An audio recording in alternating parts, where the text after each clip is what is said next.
They're demonstrating with flags and banners. I can't even see anymore. They're being tear gassed. They're being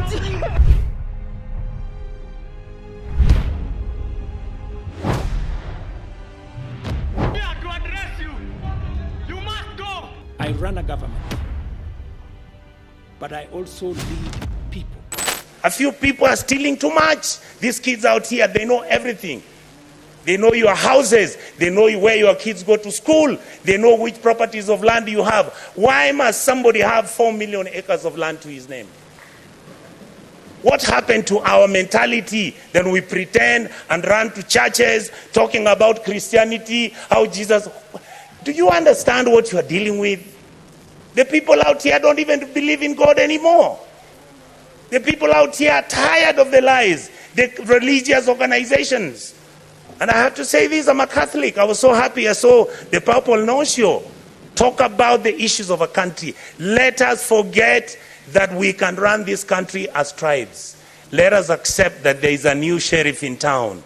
That sheriff is the GNC. They are partyless, they are tribeless, they don't have money, they just have bundles and a phone. And they'll stop this country to move. I would like to plead with the members of this house when it comes to looking at what role our committees are playing. Look at what happens. I want to thank my brothers Sifuna, my brother Chirargei. I want to thank Madam Dulo. These are, many of you may not know, we've never discussed it here. How many times we've been threatened that we are raising issues about county governments losing billions. I mean, who doesn't know how many governors own apartments and houses in Kilimani Road? Each one of them owning an apartment costing 1.5 billion shillings. Why didn't the fool just go and build a hospital where he comes from? How I wish we stole the money and put it at home. Some of them are going to Dubai. People are going to America. You see on social media. I just saw somebody commenting saying that the senators have nothing to do. I want him to tell me how he bought a Bentley and is an MP. Explain to me, how does somebody, I mean, the truth is, I'm born with advantage and privilege. That is the truth. I saw my father driving a big car when I was a small boy. That is not what drives me. What drives me is, how do you get a member of parliament driving a Mercedes that costs 49 million shillings? And we are watching, and that is normal, and it is okay. And it is okay. Shame on us. Then we make sure this money doesn't go to the schools. We make sure that hospitals have no money. We start building hospitals now. We want the poor people to come to those hospitals. Poor people can't come to Nairobi Hospital. They can't come to Aga Khan. Some of them can't afford Kenyatta. You saw the other day, Kenyatta has a debt of 6.6 billion. The Eldoret Hospital, Eldoret KTRH, has a debt of 3.9 billion. When you ask, they tell you we don't know where the money went. Are we fools? Do we need to buy houses which have got 15 bedrooms and drive 19 cars and put them in your parking lot, and you want 10,000 acres of land? You want a ranch? You fools, you go and buy a ranch in Australia. This is where we are. We keep blaming the police. The policeman cannot do anything. Have we ever gone as a Senate to go and see where the police lives? How he takes his kids to school and his salary is 19,000. And this house has to start thinking about those things. We guys must begin, and we ladies and gentlemen in this house must begin to agree that we can reduce our salaries, that we can drive smaller cars, that we can wear kaundas. In fact, the only thing I'm very annoyed about the president, I'm the one who started wearing kaundas. Now he has given kaunda a bad name. I want Kenyans to love kaundas the way I loved them. Let us wake up, Kenyans. We can't play football. Money comes from FIFA, it is eaten. World Rally Championship, money comes from there, it's eaten. You go, you want Kenya Lawn Tennis Association, they only want 50,000 to hold an international tennis tournament. Not even a minister appears there. But when the minister is traveling out of the country, he's got how many people? Private jet, goes to Dubai, books one of those hotels, luxury hotels, and he comes back to Nairobi with the same 9 people he took with a private jet. And you assume that the Gen Zs don't know. These days they track you. They can know which private jet you took, where it went, and how it came back.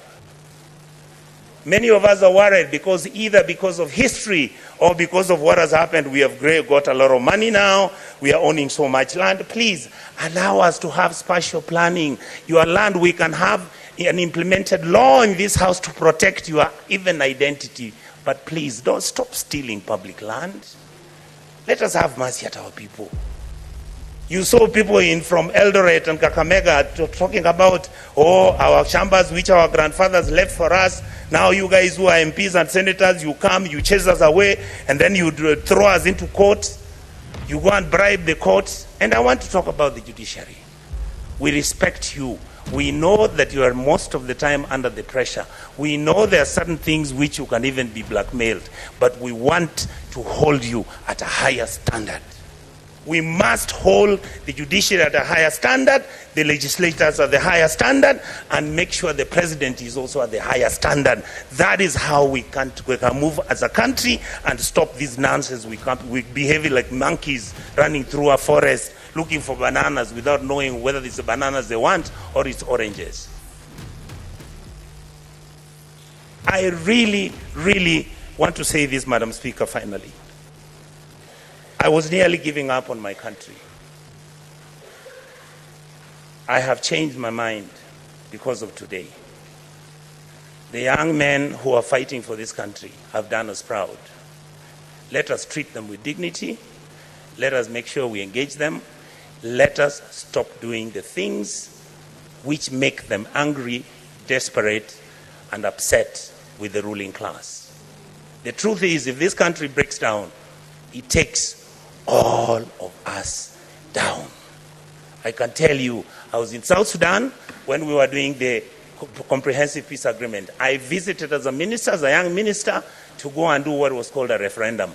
I've been to Khartoum. I have been to Mali. I've been to a country in West Africa. I'll remember the name, Madam Speaker.